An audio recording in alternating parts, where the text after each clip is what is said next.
please start us with an opening statement. Well, first and foremost, I would say last home game of the season and a spectacular atmosphere. It will be obviously a sellout. From an emotional standpoint, last game, some seniors will be playing in a Missouri uniform. Another kid, Ben Sternberg is here, but Jeremy Sanchez, who is a captain walk-on, no different than Ben Sternberg was on my first team. That's going to be an emotional game. Obviously, for me, when I look at a person that gave what they gave to me as a head coach, Sanchez have been there since day one, and I appreciate him, his family, and obviously what he's been able to provide from a leadership standpoint, and I celebrate him. Now, add to that our other seniors, a remarkable group of young men that has done nothing but reach the expectations that I've set out for them to reach, and more left on the table, obviously, as we move into, you got SECs after that, you got postseason after that. So for me, we got a special group here, a special group that has put their arms around everything that I've asked them to do from the standpoint of leading, pouring into the program, and obviously, giving their very best to this community. Top 20 ranked teams going out, 2 top offensive teams. It's going to be a game where both teams will have to get stops in order to get the outcome that they want. When you look at the SEC as a whole, I'm proud of what we've been doing. We left things on the table, no doubt, but to be able to play potentially for an 11th win, that means a lot. It means a lot. It means a lot to me to be able to take care of home court how we have with the number of games, home wins that we've been able to provide. From the standpoint, I think we're at 18, possibly 19. Kentucky's a good team. Mark Pope is a great coach. We've had battles when I was at Cleveland State. He was at BYU. I was fortunate enough to win a time where coaches didn't want to give me an opportunity or my team an opportunity to play. I guess we were too good at the time. Mark Pope did. And, we flew out to Utah, and it was a great atmosphere and a great game, without a doubt. And, what he's done now is nothing short of what I've expected. They've been battled with some injuries. They're not 100%, but those guys are still playing, man. They are a good team. One of few teams to beat Duke this season. And obviously their record is not an indicator of how good they are. I truly believe they're a top 3 seed in the NCAA tournament, no doubt about it. And it's going to be a tough task, but we got to do our job and take care of home court. Questions? Coach, you talked about the importance of which team can get stops in this game. Is there something that you want to change or just increase defensively this time of year, or are you kind of content to let the system just stop fouling? Stop fouling. You don't give yourselves a chance to defend if you just allowing free throws. So we got to be able to not foul in certain situations, especially when it comes down to a high percentage shooting team. We just gave up too many. If you look at the common denominator, we gave up too many free throws, and that's part of points in the paint in my eyes, no different than 2-point field goals. And how do you coach that this time of year? Is that you got to adjust to the whistle. You got to adjust to the whistle at this time of the year. You still want guys to play hard. You still want them to play aggressive. You don't want to change too much, but you can't get caught with your hand in the cookie jar. You got to not reach in those last 5 to 10 seconds. You cannot get yourself in a bonus too early, and that takes away the aggression. We just got to do a better job on our side of not giving teams free throw shooting opportunities.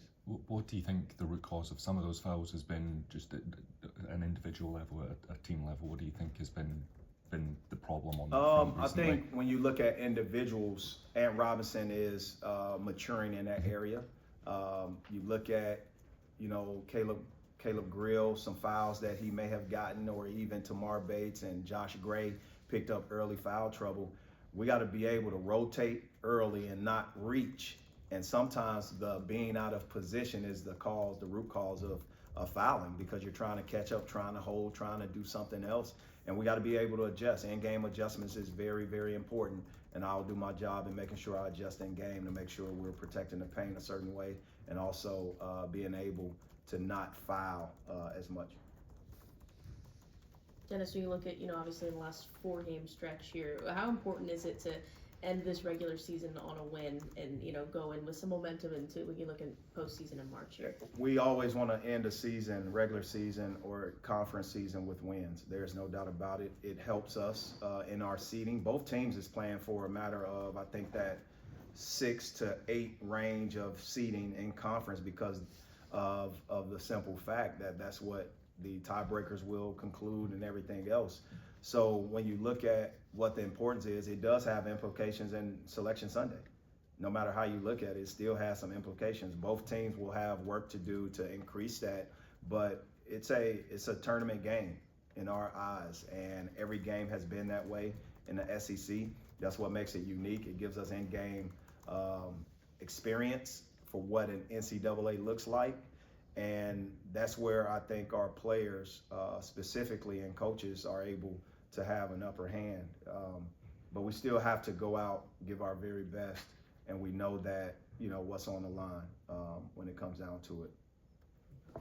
Coach, with it being senior day and y'all are celebrating Caleb and Tamar, Yeah. who came back from last year, how much has that continuity helped with the success of the team this season? So when we were recruiting in that class, it was important that we looked at some kids with 1 year left and some with 2. The portal isn't just about getting 1-year guys. You want some kind of matriculation back into your program. That's where Tamar Bates, making sure, okay, he's a kid with 2 years left. He's the right kid for us. You look at Caleb Grill, obviously we tried to get him back last year, but, that wrist, it just didn't respond well. And the timing of it didn't allow him enough leeway to get back. So we didn't, we redshirted him. And from a medical standpoint, that's unbelievable. When you look at the leadership they've been able to provide, the simulation, or at least the help of the young guys assimilating, or even the bigger transfer portal class, where they set the example of what a portal transfer expectation looks like for me. And we had guys being able to come in to follow. And I'm thankful that those kids have given what they've given. But more importantly, when you look at Caleb Grill, Tamar Bates, they've provided some leadership there, 2 of my captains. How have you seen those two grow over this season since last year? Well, from a standpoint, I think everything slows down for guys that are coming back. Being in a program for 2 years, there's familiarity. Being in the same city, same home, the same friends, the same atmosphere, the same logo, it gives confidence and, more security and guidance that they can lead, but also pull people with them. I'm thankful for their parents, but more specifically, those 2 guys, from a history standpoint, has forever etched their name a part of not just Missouri history for a great cause, but when you look at college basketball history, those 2 guys was a part of last year's team. So I wish everybody from last season could have been a part of this, being able to write something and leave it better than it was when they found it. That's what I look at. Dennis, obviously the intangibles of playing at home is the crowd, but obviously you guys have had so much success at home this season. What do you hope you can maybe build upon that this team brings in a home environment, maybe into March in a road setting as well, obviously? I think what's important in March is this: the SEC tournament is next, and then after that would be NCAA. What I hope this game does is allow our fans to want to pack up and go on the road with us. That's how important they are and has been to our season. Being able to have our fans here as a reminder of how special they are to building our program, it's all hands on deck. Nashville, I hope to have the same amount of fans, especially those that couldn't get into the building. Come on to Nashville. Let's have some fun together too. Let's create an environment. And fast forward, being able to now have a real senior day where your season's over in that 3rd postseason. That third postseason is the NCAA tournament. Now your season's over at that point if you lose. I want our fans to travel. I want them to, no matter where we are, I want them to be able to travel. And our guys, that's a real senior day. That's a real senior tribute. But that's why we do our senior day activities post-game. I want our fans to, sit back and wait, even after the game, and give love to these guys because of what this team is and what they've been building and what they stand on. Coach, you mentioned the young guys earlier, and we saw Honor and T.O. Barrett play a good amount against Oklahoma. Yeah. Can you just talk about what you've seen from each of the 5 freshmen this season and what your expectations are for them next season? Well, in the country, NCAA, it's not many freshmen that's impacting when you look at Power 5 conferences, okay? It's a big picture. It's a big picture in their development. We never said those guys were one and done, but what I'm proud of is their steady development and growth. You've seen T.O. Barrett in spurts, especially at Florida. Think about what he was able to do on the road. That's a sign of a young point guard being able to now provide for his team.